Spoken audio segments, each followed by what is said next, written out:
Assalamualaikum warahmatullahi wabarakatuh. Perkenalkan, nama saya Ahmad Rizky Anugrah. Saya dari kelas A1R1A. Di sini saya akan memaparkan tentang soal UAS mata kuliah pengantar ilmu ekonomi mikro.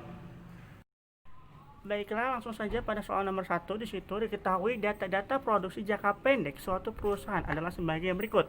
Di situ tertera pada tabel 1.1 bahwa di mana tenaga kerja produksi total dan modal itu telah ditentukan. Langsung saja pada pertanyaannya, yaitu yang pertama, berapa rata-rata produksi atau AP ketiga tenaga kerja 0 sampai 5. Cara menentukan perolehan APL yaitu dengan cara TP dibagi L. Di situ ada 0 dibagi 0 sama dengan 0, 10 dibagi 1 sama dengan 10, 30 dibagi 2 sama dengan 15, 60 dibagi 3 sama dengan 20, 80 dibagi 4 sama dengan 20, 95 dibagi 5 sama dengan 19. Baik, yang kedua, berapa produksi marginal atau MP ketika tenaga kerja 0 sampai 5? Cara perhitungan MPL. Nah, yang pertama itu karena tenaga kerja sama produksi total tersebut adalah 0, maka hasil MPL itu tersebut pada kolom pertama itu adalah 0. Nah, sisanya itu untuk kolom ke bawah itu yaitu cara menentukan MPL tersebut adalah TP2 dikurang TP1 dibagi L2 dikurang L1, yaitu 10 dikurang 0 sama dengan 10, 1 dikurang 0 sama dengan 1, jadi 10 dibagi 1 sama dengan 10. Nah, selanjutnya 30 dikurang 10 sama dengan 20, 2 dikurang 1 sama dengan 1, jadi 20 dibagi 1 sama dengan 20. Nah, 60 dikurang 30 sama dengan 30, 3 dikurang 2 sama dengan 1, jadi 30 dibagi 1 sama dengan 30. 80 dikurang 60 sama dengan 20, 4 dikurang 3 sama dengan 1, jadi 20 dibagi 1 sama dengan 20. 95 dibagi 95 dikurang 80 sama dengan 15, 5 dikurang 4 sama dengan 1, jadi 15 dibagi 1 sama dengan 15. Baiklah, langsung saja yang ke C, yaitu berapa elastisitas atau E ketika tenaga kerja 0 sampai 5. Cara menentukan elastisitas yaitu MPL dibagi APL.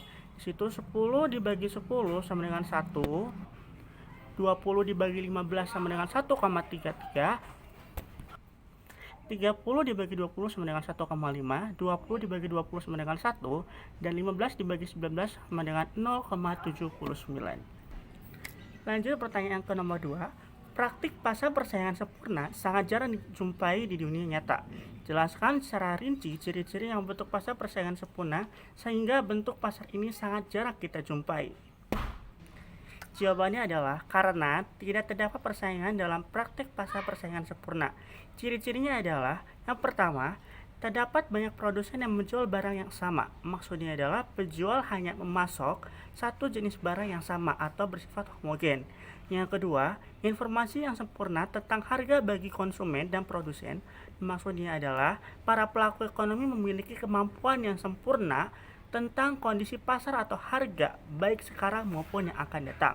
Yang ketiga, perusahaan menerima harga yang ditentukan pasar atau price taker.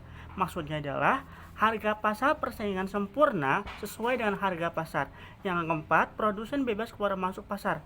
Yang maksudnya adalah sumber daya produksi bebas keluar masuk. Jadi pasar lebih bergairah. Soal nomor 3 yaitu monopoli adalah penguasaan atas produksi dan atau pemasaran barang dan atau atas penggunaan jasa tertentu oleh satu pelaku usaha atau satu kelompok pelaku usaha. Sebutkan beberapa faktor yang menyebabkan terjadinya monopoli. Jawabannya adalah faktor-faktor yang menyebabkan terjadinya monopoli. Yang pertama, memiliki bahan mentah strategis atau pengetahuan teknis produksi yang spesifik. Yang kedua, hak paten produksi atau proses produksi. Maksudnya adalah hak paten diperoleh dari peraturan pemerintah. Yang ketiga, terdapat skala ekonomis. Maksudnya adalah skala ekonomis membuat kesulitan bagi produsen baru untuk masuk ke industri yang dikuasai monopolis. Yang keempat, pemberian hak monopolis oleh pemerintah melalui peraturan pemerintah. Yang soal keempat yaitu pasar oligopoli adalah suatu struktur pasar yang mempunyai tipe pasar yang berada di antara pasar persaingan sempurna dan pasar monopoli. Jelaskan karakteristik pasar persaingan sempurna dan pasar monopoli yang sama dengan karakteristik pasar oligopoli. Jawabannya adalah karakteristik pasar persaingan sempurna dan pasar monopoli yang sama dengan karakteristik pasar oligopoli adalah yang pertama, di pasar hanya sedikit penjual. Dan yang kedua atau terakhir yaitu terdapat halangan bagi perusahaan yang masuk, akan tetapi hanya perusahaan yang memiliki skala ekonomis yang besar saja. Sekian pemaparan dari saya, kurang lebihnya mohon maaf. Wassalamualaikum warahmatullahi wabarakatuh.